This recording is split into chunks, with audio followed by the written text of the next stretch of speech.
अस्सलाम वालेकुम बच्चों, हमारा आज का सबक है सबक नंबर 26, जिसका नाम है आगही। आगही का मतलब है जानना या शऊर हासिल करना या शऊर होना। इस सबक में हमें ये बताया गया है कि मुल्क की तामीर और तरक्की में हिस्सा लेना हर ज़िम्मेदार शहरी का फ़र्ज़ है और इस फ़र्ज़ से आगही ज़रूरी है, यानी इसको जानना भी बहुत ज़रूरी है।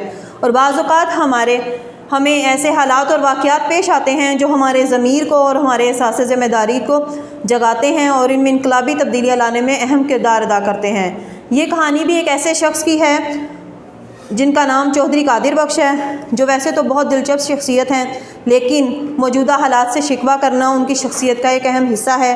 वो अपने देहात में कौंसलर रह चुके हैं, लेकिन इस वक्त वो अपना सब कुछ बेचकर गांव से शहर मुंतकिल हो चुके हैं और शहर लाहौर में उनका एक अपना घर है और इसके अलावा वो 2 रेस्टोरेंट और शादी हॉल के मालिक हैं और टैक्स अदा करने को जुर्म समझते हैं, क्योंकि उनके ख़्याल में वो अपनी हलाल की कमाई से हुकूमत को भुत्ता नहीं दे सकते, क्योंकि हुकूमत ने तो वैसे भी लूट का बाज़ार गर्म कर रखा है। उन्हें इस चीज़ का एहसास उस वक्त होता है जब उनके बेटे का एक्सीडेंट होता है और उसे एम्बुलेंस के ज़रिए एमरजेंसी में लाया जाता है। और उस वक्त वो अपने दफ्तर से जब हस्पताल पहुंचते हैं तो रास्ते में उन्हें पुल नज़र आते हैं बने हुए।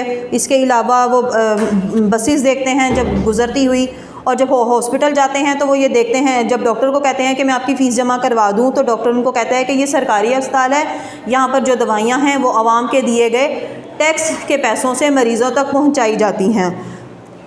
इसकी वजह से वो डॉक्टर का बहुत शुक्रिया अदा करते हैं, लेकिन अंदर ही अंदर उन्हें एक अनजाना सा एहसास गुनाह भी घेर लेता है, क्योंकि वो टैक्स अदा नहीं करते हैं। और फिर जब उनका बेटा सही हो जाता है, ठीक हो जाता है, सेहतयाब होकर घर आ जाता है, तो वो फ़ौरन से सबसे पहला काम ये करते हैं कि वो टैक्स अदा करते हैं। इससे पता चलता है कि टैक्स अदा करना कितना ज़रूरी है।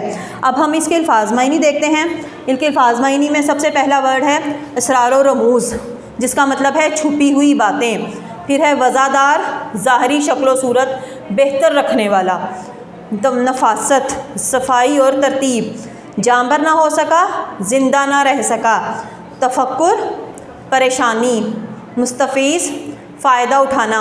इश्तराक, ताउन।